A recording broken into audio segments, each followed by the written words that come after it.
Then his brother said James ducking Franco just winked at me, and then he got pantsed.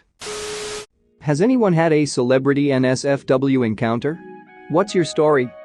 Welcome to another story time from Alien Radio. I'm your host Andrew. Today's going to be a wild ride. Before we go anywhere, why not hit the like button, subscribe and ring the bell. If you don't, I will block Hentai Haven on all of your devices. Anyways, let's get into the stories. A guy walked by me at the airport as I sat waiting to board, and kid you not farted mere inches from my face. I looked up, it was Bon Jovi. Saw Tim Allen's mistress sprinting out of his trailer after his wife showed up at the set of one of those Santa Claus movies he was filming. I rode in a hotel elevator with Red Sox pitcher Derek Lowe at like 2 in the morning while he was making out with 2 women at the same time. Billy Joe Armstrong, Green Day, told Tree Cool, their drummer, to suck my dick. Instead he gave me some orange soda. I'm straight, it worked out. I had a friend who met Jason Segel at a bar in La. She said he was fairly drunk and all over the place with their conversation. At point he just point blank said to her, "So are we gonna have sex?" She said, "No," he responded okay and then just walked away back to his table. Back in the 90s, when Jean-Claude Van Damme was the crap, a relative was at a Vegas hotel and went down to use the sauna. He was in there shooting the crap with a business partner and in walks Van Damme. He says, "If you are who I think you are Op's favorite action star," and Van Damme confirmed and told him to tell me hello from him. Everyone was nude. This wasn't me. It was my mom. My mom was on her honeymoon in Hawaii when she bumped into O.J. Simpson before he went crazy. He looked at her and asked to head to his room.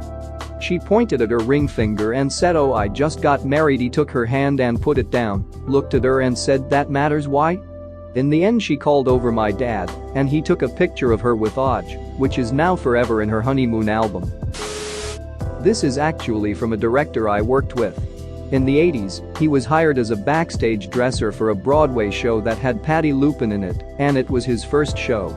I don't remember what the show was, but there was a scene where she runs off stage. He was instructed to stand right off stage and hold his hands out at a very specific position, which is common in quick change situations, where an actor might have to hand off or literally throw a costume piece to make their change.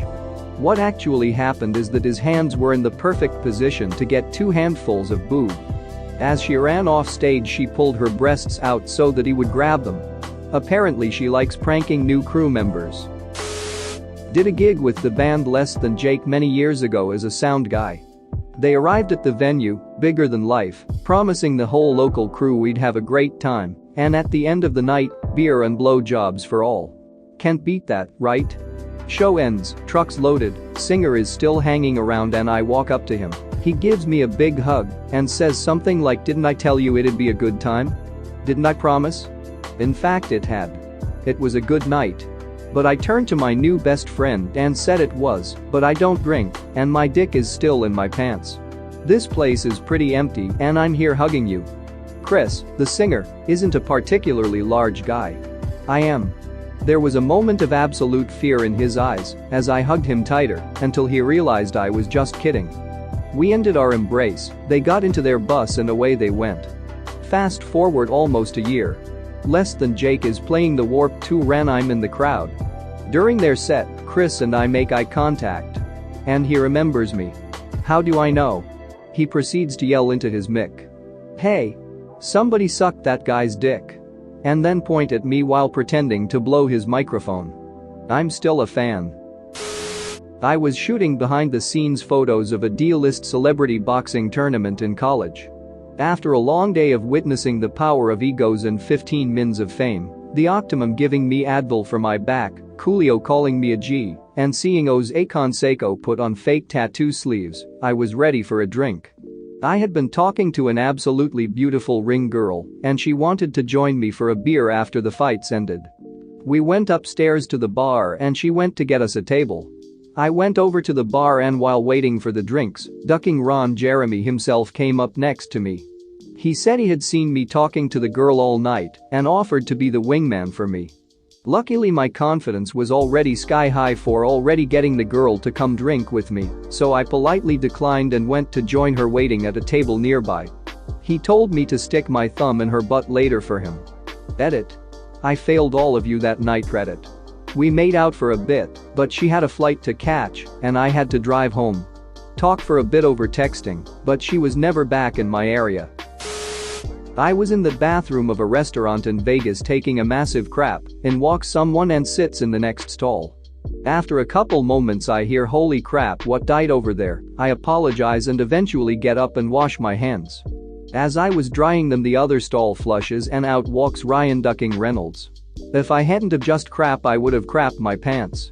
He looks at me and just shakes his head and asks what I ate so that he doesn't do this to his wife. I just muttered Subway.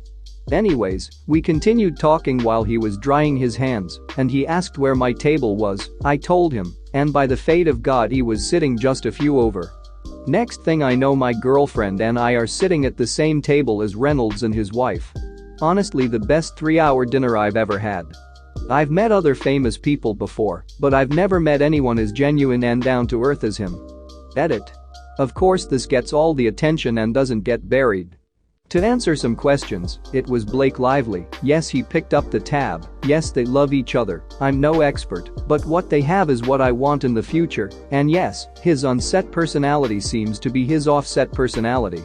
Probably the one time in life I'll be happy that I produced mustard gas and almost killed my favorite celebrity. My friend pantsed, full pantsing with penis out, and the whole shebang. His brother and James Franco saw everything. It was near where John Lennon was shot, by that patch of flowers, can't remember what it's called. His brother was wearing a James Franco selfie shirt while we were in Nick. Franco pointed at his shirt and did like a finger gun and wink thing, sounds weird, but looked really cool at the time. Then his brother said James Ducking Franco just winked at me, and then he got pantsed.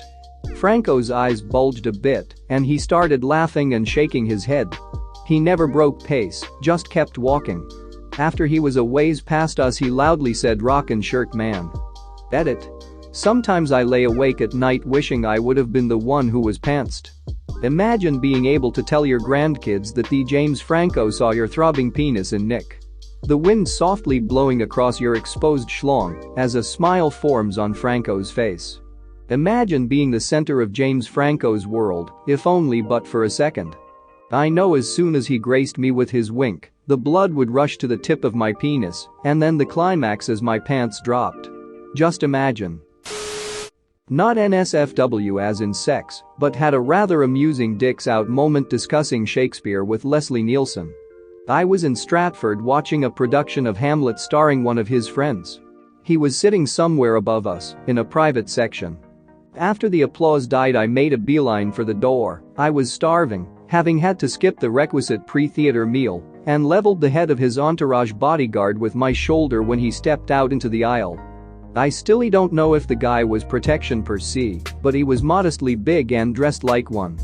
Mild commotion ensues, with lots of Canadian apologizing all around. Nielsen throws a karate stance and then starts laughing his ass off. We happened to end up in the same restaurant later that evening. I hit the washroom, and as I was about to have a piss, in strolls Nielsen. He notices me, and then, as awkwardly as possible, chooses the urinal directly next to me and unzips. He starts telling me, in classic Nielsen deadpan, how he fired the guy 1 week away from retirement, how his kids are going to go hungry, not enough money to buy his wife clothes, which is fine because she's pretty good looking for an amputee, etc. I just kind of default into listening mode because it was hilariously weird. After a bit he looks over at me, as drolly as possible, and says, "Kid, I'm 3/4 of a century old. This takes a while. You gonna say something?" So I asked him about the play and how he felt his friend had handled a couple of notoriously tricky scenes. Our conversation, dicks in hand, was largely confined to the comic aspects of playing Hamlet, as you'd expect, but while brief it was illuminating. Eventually, decorum allows his zip to dictate my zip. We wash our hands, still chatting, and then head back out.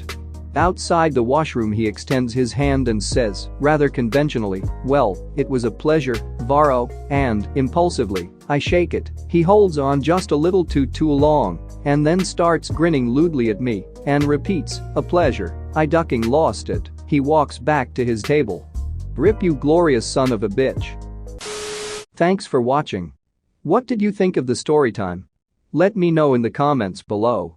If you liked the video, smash that like button and subscribe so you don't miss any more story times.